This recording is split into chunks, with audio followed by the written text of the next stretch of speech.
वो झुककर सलाम करें उनको जिनके हिस्से में मकाम आता है। बहुत खुशनसीब होते हैं वो लोग जिनका लहू देश के काम आता है।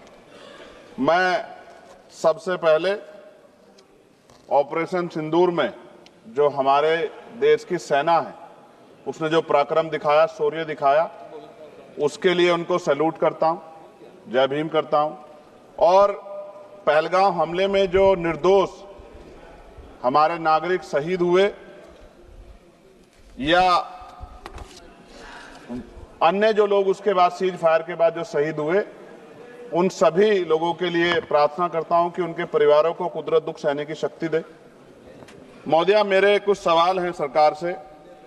क्या सरकार यह स्पष्ट कर सकती है कि आतंकियों को भारत क्षेत्र में प्रवेश और पहलगाम जैसे पर्यटन स्थल पर पहुंचने में किसने मदद की?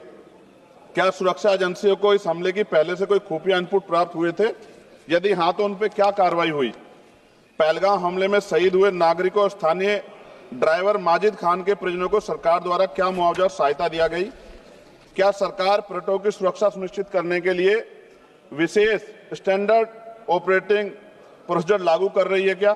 क्या भारत सरकार ने अंतर्राष्ट्रीय मंचों पर यह मांग रखी है कि जब तक पाकिस्तान आतंकवाद पर कठोर कार्रवाई नहीं करता तब तक उसे किसी प्रकार की आर्थिक सहायता न दी जाए? ऑपरेशन सिंदूर के बाद जब पाकिस्तान ने जवाबी हमले किए और 21 भारतीय नागरिक शहीद हुए, यहां तक कि हमारे गुरुद्वारों को भी निशाना बनाया गया, तब सरकार ने सीज फायर की अनुमति क्यों दी? क्या यह भारत की कूटनीति कमजोर नहीं दर्शाता? सभापति महोदया, मुजफ्फरनगर में हमारे जिला सचिव हैं भाई कामिल, उनके परिवार के 2 बच्चे भी इस हमले में शहीद हुए थे। क्या सरकार ये मानती है कि टीआरएफ द्वारा इस हमले में खासतौर पर हिंदू पर्यटकों को निशाना बनाना भारत में सांप्रदायिक द्वेष को बढ़ावा देने का प्रयास था? यदि हां तो इसे रोकने हेतु सरकार ने क्या रणनीति बनाई? सरकार उस मुस्लिम पोनी ऑपरेटर को क्या सम्मान देगी जिसने अपनी जान देकर तीर्थयात्रियों की रक्षा की? क्या उसे शहीद घोषित किया जाएगा? पाकिस्तान को हाल ही में आईएमएफ द्वारा $2 अरब से अधिक की सहायता राशि दी गई है। क्या भारत ने औपचारिक रूप से आईएमएफ और अन्य वैश्विक संस्थाओं के समक्ष आपत्ति दर्ज कराई है? क्या सरकार ने जांचा है कि आईएमएफ या अन्य विदेशी मदद का कोई हिस्सा आतंकवादी गतिविधियों में उपयोग तो नहीं हो रहा है? क्या सरकार ये स्वीकार करती है कि पहलगाम हमले में खुफिया तंत्र पूरी तरह विफल रहा है? यदि हां तो कौन जिम्मेदार है और उसके विरुद्ध क्या कार्रवाई होगी? क्या सरकार स्पष्ट कर सकती है इतने भारी सुरक्षा प्रबंधों के बावजूद टीआरएफ जैसे आतंकवादी संगठन के सदस्य भारत में प्रवेश कैसे कर जाते हैं? क्या सरकार ये बताएगी पहलगाम जैसे संवेदनशील क्षेत्र में सुरक्षा समीक्षा अंतिम बार कब की गई थी और उसमें क्या कमियां चिन्हित की गई थी? प्रधानमंत्री जी ने इस हमले के बाद पहलगाम का दौरा क्यों नहीं किया जबकि देश भर में भावनात्मक उबाल था? क्या सरकार ने शहीद हुए नागरिकों के परिजनों को आर्थिक मदद व स्थायी सहायता प्रदान की? यदि हां तो उसका विवरण सदन में प्रस्तुत करें। महोदया, सरकार के लोग सेना के सम्मान की बात करते हैं। इस घटना के बाद सेना के जवान अमरनाथ यात्रा की ड्यूटी पर जा रहे थे, ऐसी रेल दी गई उनको जिसकी हालत बड़ी खराब थी। सेना के जवानों ने मना कर दिया कि हम इस रेल में नहीं बैठेंगे। 4 दिन बाद बदलनी पड़ी। और सरकार के नेताओं की भाषा देखिए, कर्नल सोफिया कुरैशी के बारे में किस तरह के शब्द यूज किए गए, इन पे भी हमें चिंता करनी चाहिए। देश की सेना के लिए मेरी मांग है महोदया कि सेना और अर्धसैनिक बलों के वेतन को टैक्स मुक्त किया जाए, बैटल ऑफ ऑनर से सम्मानित, क्योंकि ये इस समय ऐसा विषय चल रहा है कि देश की सेना पे हमें गौरव है, गर्व है, लेकिन जिस तरह से आतंकवादी गतिविधियां बढ़ी है, मेरी मांग है कि बैटल ऑफ ऑनर से सम्मानित चमार रेजिमेंट को बहाल किया जाए, Gurjar regiment, Mehtar regiment, Yadav regiment बनाए जाए, क्योंकि देश का जो किसान का मेरा उसके अंदर देश का जो गांव में रहने वाला जो व्यक्ति है उसके अंदर देश प्रेम का जज्बा बहुत जबरदस्त है।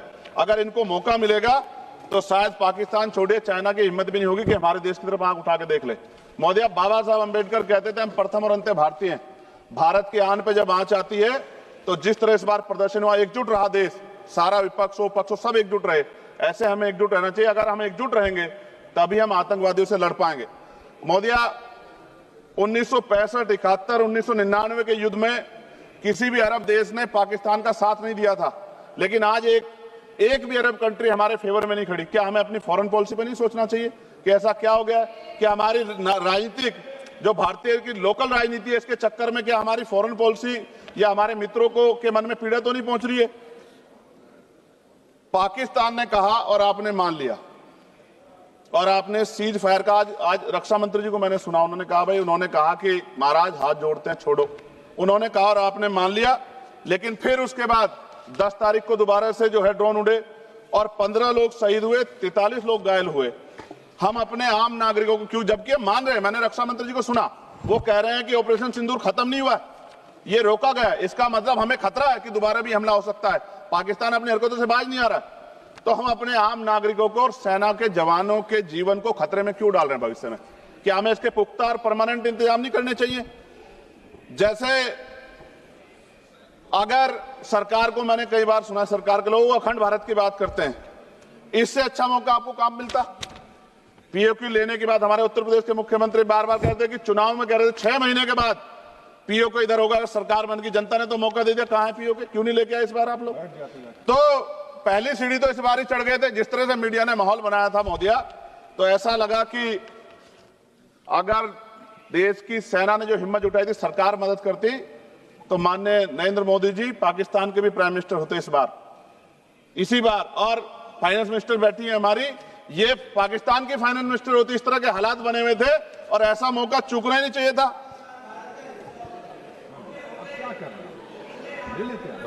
ले लेते, इससे अच्छा मौका किसे कैसे मिलता?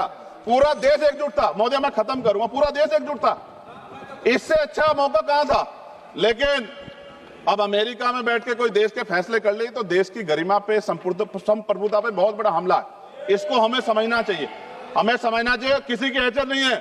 भारत दुनिया में इकलौता ऐसा देश है जिसका कोई मुकाबला नहीं कर सकता है। यहां का 140 करोड़ देशवासी एकजुट खड़ा है और सबको जवाब दे सकता है। मोदी, आज खत्म करते हुए कहूंगा, अमरनाथ की यात्रा आ रही है अगस्त के फर्स्ट वीक में, चल भी रही है, नहीं चल रही। अनुराग भाई, आपको बोलने का मौका नहीं दिया, आप ये नाराजगी मेरे ऊपर मत उतारो। आप लड़ो ना उनसे, आप लड़ो चेयर से, मुझे काहे को करना। खत्म हो रही है अमरनाथ की यात्रा, खत्म होने वाली, सुरक्षा के पुख्ता इंतजाम होने चाहिए और दोबारा ऐसी कोई घटना ना हो। लेकिन अंत में महोदय मैं कहूंगा, आम लोगों की जान भी गई, क्या सरकार ने उन परिवारों को मुआवजा दिया है?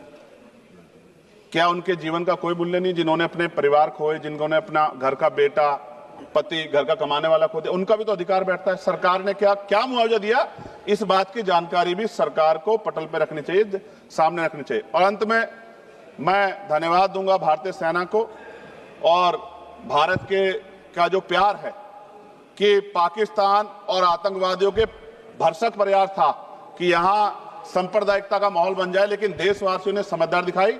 और कश्मीरियों को भी मैं बहुत धन्यवाद देता हूं कि उन्होंने कोशिश की कि किसी भी तरह से कश्मीर के ऊपर जो ये इतना बड़ा इल्जाम लगा है, ये इल्जाम में कश्मीरी शामिल ना हो और ऐसे आतंकवादियों पर सख्त कार्रवाई। पता लगा है कि महादेव, ऑपरेशन महादेव हुआ है और यही पता लगा कि वो तीनों आतंकवादी मारे गए हैं। लेकिन मैंने अखबार में ये भी पढ़ा था कि वो जो मुख्य आरोपी था कुछ दिन पहले पाकिस्तान में था। कोई पिकनिक चल रही है कि उधर भी चले जाते, इधर भी आ जाते? क्या है बॉर्डर पे ऐसा?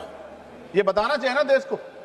मैं आपका धन्यवाद करूंगा और भारत की महान सेना को मैं बधाई देता हूं, उनके लिए मंगल कामना करता हूं। जय भीम, जय भारत। महोदय, धन्यवाद।